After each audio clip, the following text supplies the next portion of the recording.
When I was a young girl, our home would teem with monks from all over. I remember vividly one afternoon returning home from school and finding the great Dzogchen master, Nishuken Rinpoche, and Terten Pegye Lingpa Rinpoche, who is a great treasure revealer from Kham, also known to be the emanation of Nupchen Sangye Yeshe, in cheerful conversation. And these visits were not unusual for us, but I remember it most vividly because that afternoon, the two teachers locked themselves in a Chisham, which is the altar room, for what seemed like hours. I was told that the Terten, sorry, can I?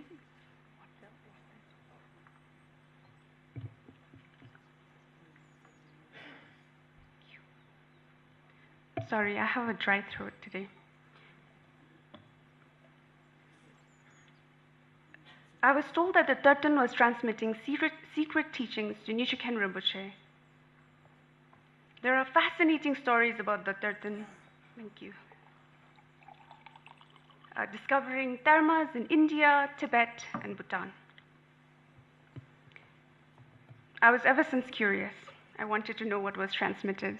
Obviously, I don't. Inevitably, when one talks about Tertens and the treasures that they discover, one hears about the Khandro Daik, or Dakini Script, which remains the biggest puzzle yet, especially to an archaeologist like myself, who relies heavily on the scientific investigation of material evidence to understand the world around. How does one begin then to comprehend what Terten Pegye Lingpa and his attendants, some of whom are still alive, saw that morning in 1969 at Thimphu, Paro Thimphu, which isn't too far from here, when they saw droplets of water from the Doji Phamol Lasso rise to form beautiful but very strange string of scripts? What about the Terten's earlier Khandro Daik, which he discovered from the bottom of a lake in Pema Khe? Or what about those that he found floating on a bamboo plant outside his patron's house? I'm not a Buddhist scholar and therefore do not profess to know the depths of the tradition, especially of Vajrayana Buddhism. What I've done here is to make an attempt to understand the origin, the meaning, and the function of the Khandro Daik, which is ubiquitous to the Tertens. And the Tertens, in turn, are ubiquitous to Vajrayana tradition. In the interest of time, I shall leave the role of the women in Vajrayana Buddhism to my fellow panelists, which I'm sure will be amply covered in the course of the session. So,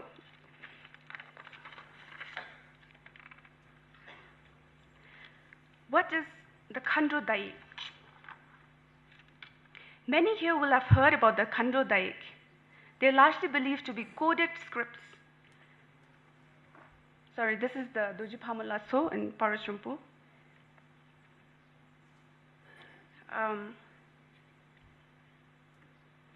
Many here will have heard about the Khandro Daik.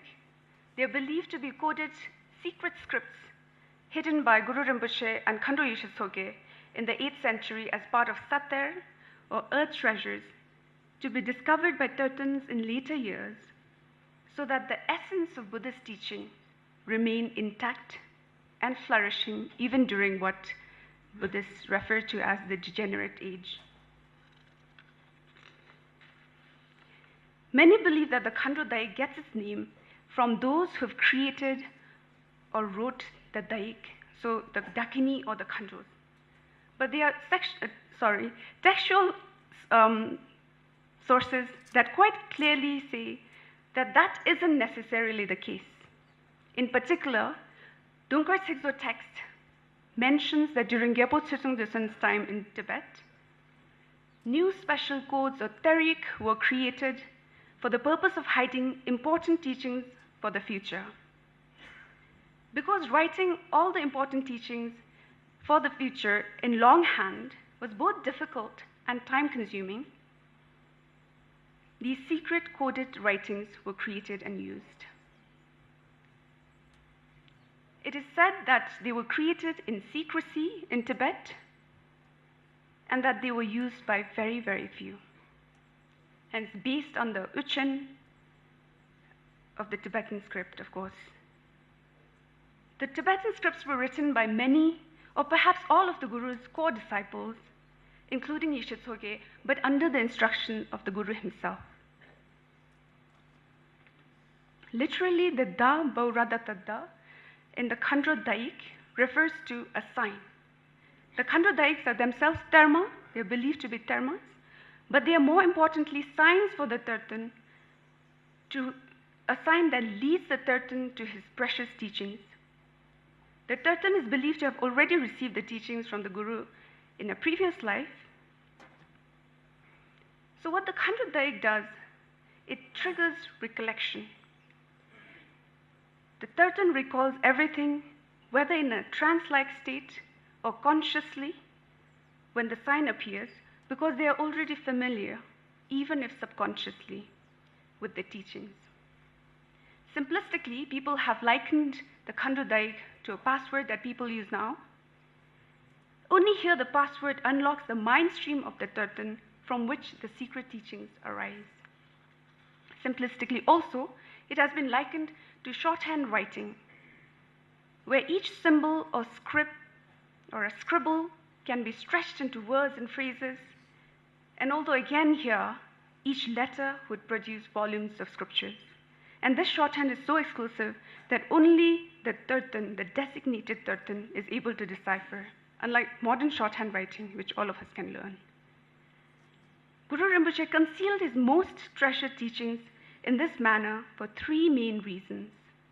He wanted the teachings, when revealed by the intended person at the intended time, to be transmitted with unaltered sign, unaltered word, unaltered meaning, or Dhammachu, Sigmachu, Dönmanor.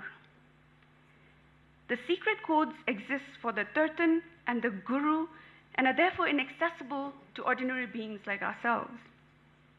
The inaccessibility here extends not just to the spiritual and the literal meaning of the coded secret scripts, but the physical form of the scripts themselves. The Khandro Daik are therefore created so that no one can manipulate or untie them besides the designated Tertan. Dharma teachings are therefore considered extremely powerful because there isn't a third party involved. It is exactly what the Guru hid that is uncovered by the Tertan, making it direct transmission. So who are the ones who access them? The Dunjum Chojong, or the History of Dharma, written by Dunjum Rinpoche, mentions that 3 lineages from Padmasambhava are required for the Dharma, in addition to the 3 lineages already required, the Juba Sumdun, for Mahayana Tantric Dzogchen teachings. And these additional lineages are Melam Onkurge Juba, where the Guru makes aspirations for the Tertan, Kabab Lungtenge Juba, where the Guru identifies these special people for their specific special tasks and then empowers them, Khandro Terjuge Juba, where the Guru empowers various Khandros or Dakinis to become keepers or protectors of the Daik, which seals his important teachings, and thus invariably tying the Khandro's destiny to that of the Tertans. So it isn't any ordinary Buddhist practitioners, as I mentioned. It's not even any High Lama who gets access to the Daik. They have to definitely have the 3 extra lineages from the Guru himself. The person has to be wished for, he has to be chosen, empowered, and prophesied by the Guru himself. So what is the role of the Khandro in it all? This tradition of the Khandros or the Dakinis being keepers of Dharma and special sites are not specific to Guru Rinpoche alone. In fact, the word Dakini itself is of Dravidian, not even of Sanskritic origin. The Dravidian worshipped the feminine and associated power places with their Dakinis before the Aryans invaded and overran the Indian subcontinent around 4000 BC. The Aryans then adopted these power places and associated them with their own gods, the Ishvara or Shiva. So when Buddhism came onto scene, the Dakini cult, the Ishvara Dakini cult, was already in full swing, practicing blood sacrifice. The Buddha, to counter this negative aspects of the Dakini cult, is believed to have collected the Dakini and encouraged them to renounce their practice of blood sacrifice. He restored them to their original purity and saw them in as Dharma protectors. So what is clear is the Dakinis have been made keepers of the Dharma. They were chosen and empowered by the Guru just as the Tirthans. One can imagine the Tirthan and the Khandro having a key each of the same lock, both of which are required to unlock, unseal Dharma. Besides being keepers of the Dharma, it is also the element of tendril or interdependence that the Dakini brings to the discovery. It is often said that the Tirthan cannot reveal his Dharma if the tendrils are not right. In this, there is significant emphasis on the presence of a Khandro, or feminine body spirit. Many understand the Khandro here to be a lady who is sexually involved with the Tirthan, a consort, or a young, beautiful, desirable woman. In the outer level, the physical Khandro is very important indeed. There are many stories of terror revelations that talk about the Sayum or the Terium being present or the absence of whom, making it impossible for the Tirthan to discover his Ter. This is true in the case of the prolific Tirthan Chögyal Lingpa, who, as many of you know, discovered the Guru Kusap or Jamyang Khyentse Wangpo. Chögyal Lingpa at one point needed to have sex with his Khandro at a specific time and place, and that specific time and place being on a boat in the middle of the river Sangpo while crossing it. The Khandro, of course, refused it because there were other travelers with them. This is believed to have broken the tendril, and so the Tirthan wasn't able to reveal his Ter. But this is not always the case. There are many examples of Khandro being a little girl or a very old lady. Or in the case of the first Hefuchuku Ngawan Jakpa, who was a support Tirthan for Pema Lingpa, the Khandro Yishitsoge herself. Yishitsoge appears in Ngawan Jakpa's vision and reminds him rather harshly by slapping him across his face and asking him to go get his Ter. Ngawan Jakpa eventually does he goes to Kichulhagang and recovers a Guru Kutsap, which is a Guru statue, from the chest of the Jo there. And then there are monk Tirthans like Jamyang Khyentse Wangpo and the fifth Dalai Lama. There are also female Tirthans such as Kuenga Bumba and Jomo Memo, who were also visited by Khandros in their dreams and meditational visions before revealing a Dharma. Buddhists often consider the Dakini ambiguous and hesitate to conceptualize or formulate her meaning. And rightly so. This is probably why the Dakini is best understood as a symbol, because when we see the symbolic nature of the Dakini, there is fresh insight about the nature of the phenomenon. Because on an ultimate level, even the Dakini is beyond gender. So to recap, on an outer level, the Khandro Dayaks are secret coded scripts or symbols that seals the Dharma to be revealed by the prophesied Tirthan.